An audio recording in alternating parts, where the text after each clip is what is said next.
William Morrow and HarperAudio present The Friendship Pact, a novel by Jill Shalvis. Performed by Arndt.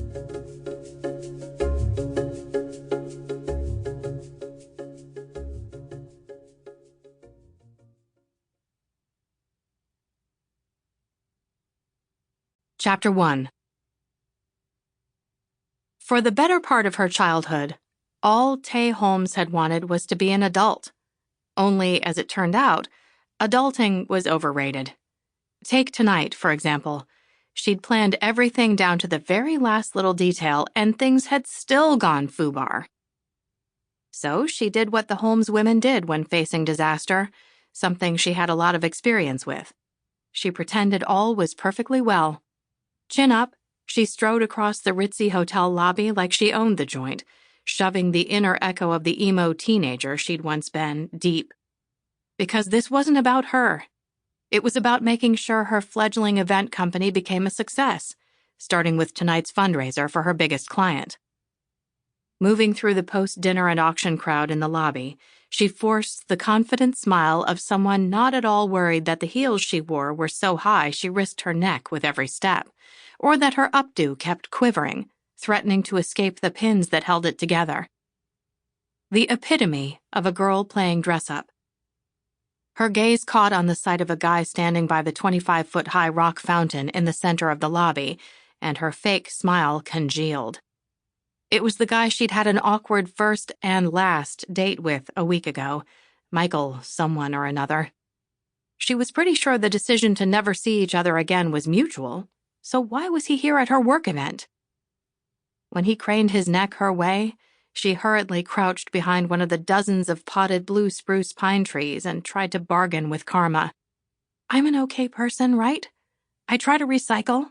I give $15 a month to an elephant orphanage in Africa. Tae?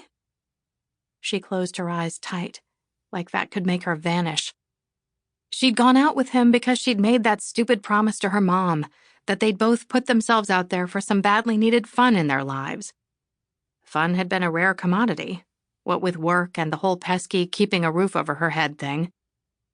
It is you.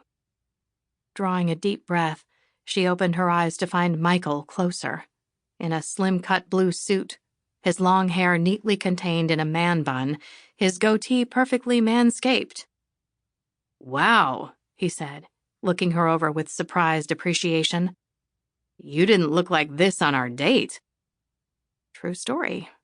She looked like this never.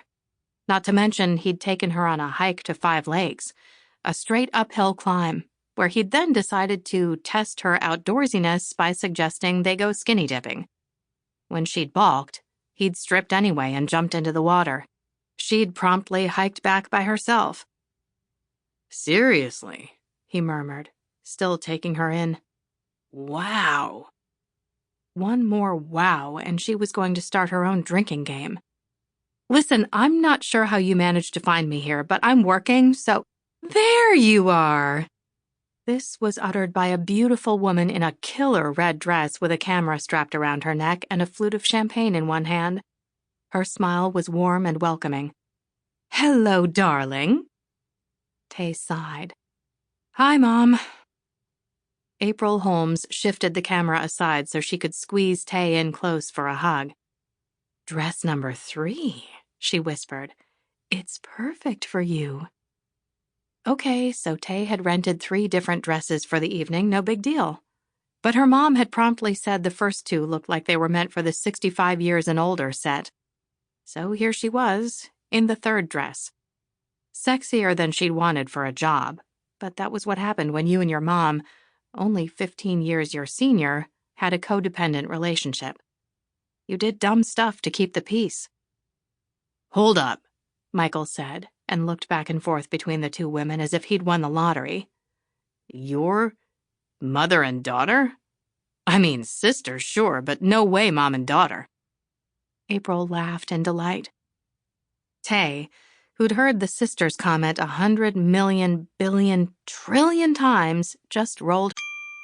Sample complete. Ready to continue?